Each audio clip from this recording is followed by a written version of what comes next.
नमस्कार.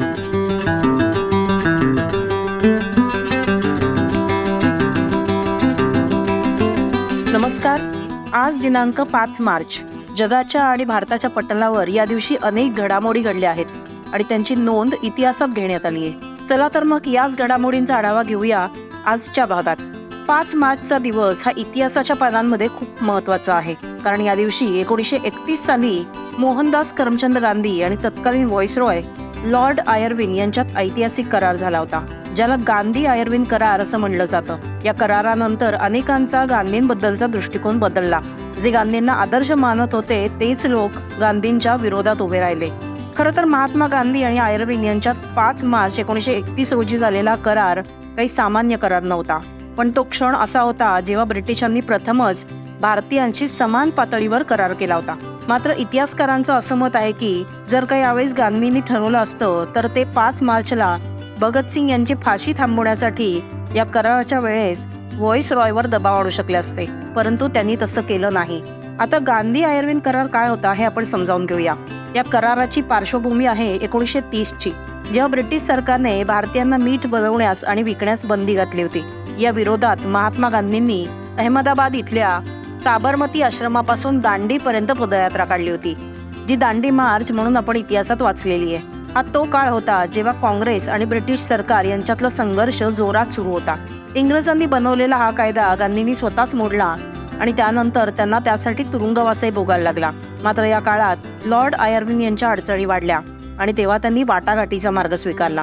17 फेब्रुवारी 1931 रोजी viceroy Irwin आणि महात्मा गांधी यांच्यात चर्चा सुरू झाली आणि हा करार 5 मार्च 1931 रोजी प्रत्यक्ष अस्तित्वात आला. या अंतर्गत अहिंसक मार्गाने लढताना पकडल्या गेलेल्या सर्व क्रांतिकारकांची सुटका करण्याचा निर्णय घेण्यात आला.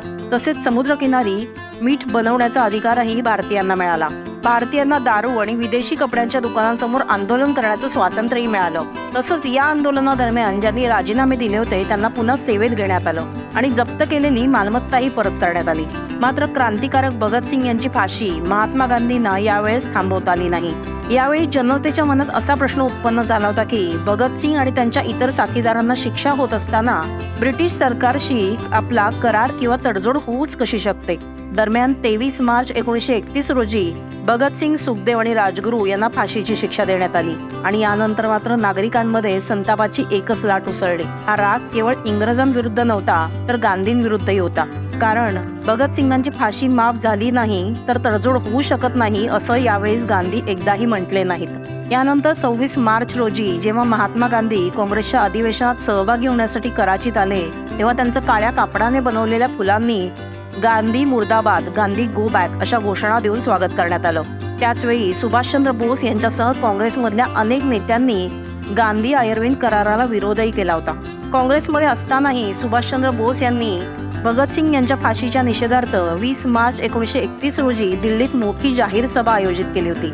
मात्र भगतसिंग यांच्या फाशीची शिक्षा माफ करण्यासाठी गांधींनी व्हाईसरॉयवर पूर्ण दबाव आणल्याचा कोणताही पुरावा इतिहासकारांना आजतागायत सापडलेला नाही. मात्र इतिहासातल्या उपलब्ध पुराव्यांच्या आधारे असं मात्र नक्की म्हणता येईल की भगतसिंगांच्या फाशीच्या दिवसापूर्वी गांधी आणि व्हाईसरॉय यांच्यात झालेल्या चर्चेत गांधींनी भगतसिंगांच्या फाशीचा मुद्दा अनावश्यक मानला. प्रत्यक्षात पाहता गांधींनी भगतसिंग यांच्या फाशीच्या आदल्या दिवशी व्हाईसरॉयला लिहिलेल्या पत्रामुळे खरं तर खूप काही घडू शकलं असतं, पण तोपर्यंत उशीर झाला होता आणि म्हणूनच गांधी आयर्विन करार हा आजही इतिहासकारांसाठी टीकेचा आणि चर्चेचा विषय आहे. एअर मार्शल सुब्रतो मुखर्जी यांचा जन्म 5 मार्च 1911 रोजी बंगालमध्ये झाला. ते भारतीय दलाचे पहिले भारतीय कमांडर इन चीफ होते. सुब्रतो मुखर्जी यांना भारतीय हवाई दलाचे जनक किंवा पितामह असंही म्हणलं जातं. भारताच्या हवाई दलाला सामर्थ्यवान बनवण्याचं श्रेय पूर्णपणे त्यांना जातं. 8 ऑक्टोबर 1932 रोजी भारतीय हवाई दलाची स्थापना झाल्यानंतर सुब्रतो मुखर्जी पायलट म्हणून नियुक्त झाले. त्यानंतर 1933 मध्ये ब्रिटिश भारतातील कराची इथल्या पहिल्या स्क्वाड्रनमध्ये त्यांची नियुक्ती झाली. दुसऱ्या महायुद्धाच्या काळात सुब्रतो मुखर्जी यांना स्क्वाड्रन लीडर बनवण्यात आलं. भारताच्या स्वातंत्र्य आणि फाळणी दरम्यान भारतीय हवाई दलाच्या पुनर्रचनेमध्ये त्यांनी महत्त्वाची भूमिका बजावली.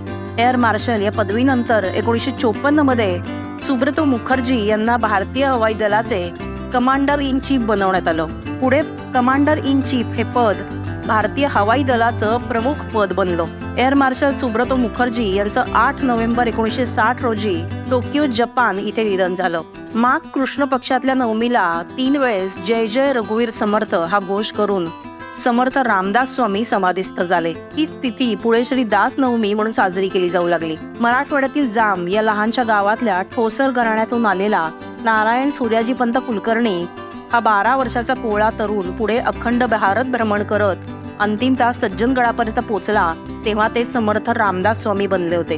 रामाची आणि हनुमंताची उपासना करणाऱ्या रामदास स्वामी यांनी परमार्थ, स्वधर्मनिष्ठा, राष्ट्रप्रेम यांची शिकवण दिली आणि त्याचबरोबर ज्ञानाचा प्रसार करत महाराष्ट्रात प्रबोधन व संघटन केलं. समर्थ रामदासांनी मारुतींच्या 11 मंदिरांची स्थापना केली. तसंच गावोगावी जाऊन मारुतीची मंदिरही बांधली.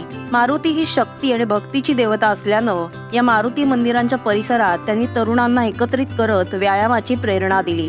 छत्रपती शिवाजी महाराजांच्या गुरुस्थानी असणारे तसेच राजकारण आणि धर्मकारणावर प्रखर भाष्य करणारे समर्थ रामदास स्वामी हे एकमेव संत होते. समाजाला उपदेश करण्यासाठी समर्थांनी दासबोध ग्रंथाची निर्मिती केली. यानंतर अनेक अभंग, करुणाष्टके, स्तोत्रे, सवाया, आरत्या, उपदेशपर ओव्या, कविता, भारुड या निरनिराळ्या माध्यमातून त्यांनी अतिशय प्रभावीपणे समाज प्रबोधन केलं. आणि आता 300 वर्षांनंतरही समर्थ रामदास स्वामींचं हे समाज प्रबोधन तेवढंच प्रभावी आणि आजच्या काळाला सुसंगत आहे. तर हे होते आजचे अर्थात 5 मार्चचे दिनविशेष. तुम्हाला आमचा हा दिनविशेष स्पेशल भाग कसा वाटतोय हे नक्की कळवा आणि आमच्या वृत्तम मराठीच्या YouTube चॅनलला लाईक करा, सबस्क्राईब करा.